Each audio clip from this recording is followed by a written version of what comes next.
मैं आशीष चतुर्वेदी गणतंत्र दिवस की पावन बेला पर आप सभी राजीव एकेडमी फॉर फार्मेसी परिवार का स्वागत करता हूं। मेरे लिए असीम गौरव का विषय है कि मैं गणतंत्र दिवस की पावन बेला पर अपने देश के बारे में बोल पा रहा हूं।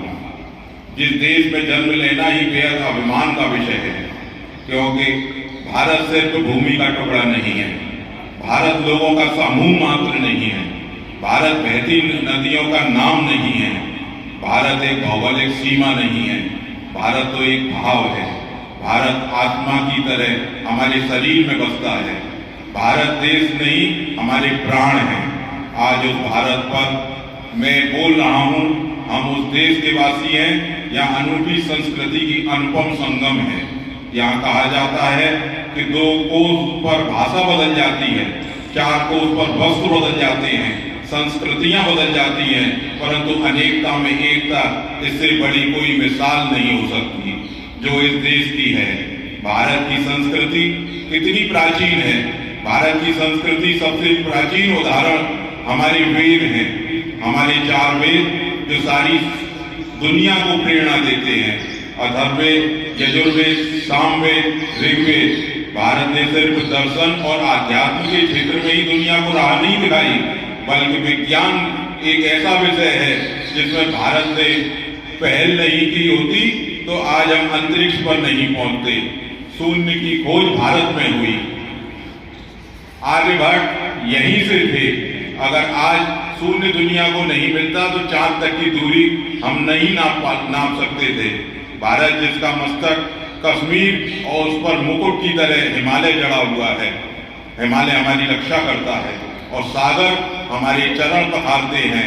वो सागर कश्मीर से लेकर कन्याकुमारी, जिसकी लगभग दूरी 4000 किलोमीटर है, पूर्व से लेकर पश्चिम, ऊपर कश्मीर से लेकर कन्याकुमारी लगभग 7500 किलोमीटर में फैला देश। यहाँ विभिन्न संस्कृतियां हैं। यहाँ पर लगभग 22 वैधानिक भाषाएं हैं और 844 उपभाषाएं हैं। विश्व का सबसे बड़ा लोकतंत्र, 125 करोड़ लोगों का यह देश 28 प्रदेश और 7 केंद्र शासित प्रदेशों में बटा है। यहाँ की भाषाएं अलग हैं, जातियां अलग हैं, धर्म अलग हैं, लेकिन सबकी भावनाएं एक है, हिंदुस्तानियत। भारत जैसे गर्व है हमारे राष्ट्रपिता मोहनदास करमचंद गांधी पर। भारत जैसे गर्व है हमारे प्रथम प्रधानमंत्री पंडित जवाहरलाल नेहरू, जिन्होंने इस आधुनिक भारत की नींव रखी। भारत, मुझे गर्व है कि मैंने इस देश में जन्म लिया। मुझे यकीन है आप लोगों को भी गौरव की अनुभूति हो रही होगी, क्योंकि आप इस मिट्टी में आपने भी इस मिट्टी में जन्म लिया। वो देश, जैसा कि मैंने पहले भी कहा कि यह देश हमारी भावनाओं का प्रतीक है, लेकिन बहुत दुख होता है जिसमें अनूठी संस्कृतियों का समागम वह जातियों के नाम पर लड़ने लगते हैं। हमारे विशाल जल सेना, थल सेना, वायु सेना हमारी रक्षा के लिए तैनात है।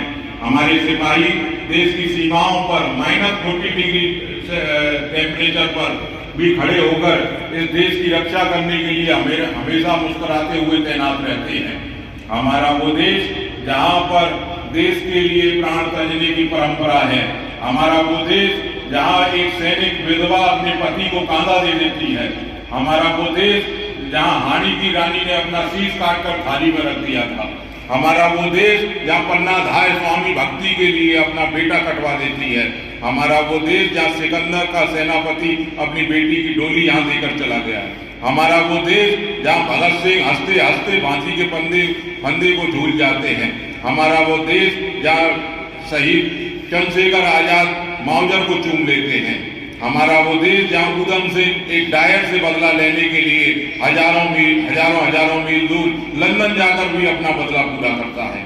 हमारा वो देश जहां जलियांवाला बाग में प्राण त्याग देते हैं, हमारे लोग प्राण त्याग देते हैं, परंतु राष्ट्र की अस्मिता पर आंच नहीं आने देते।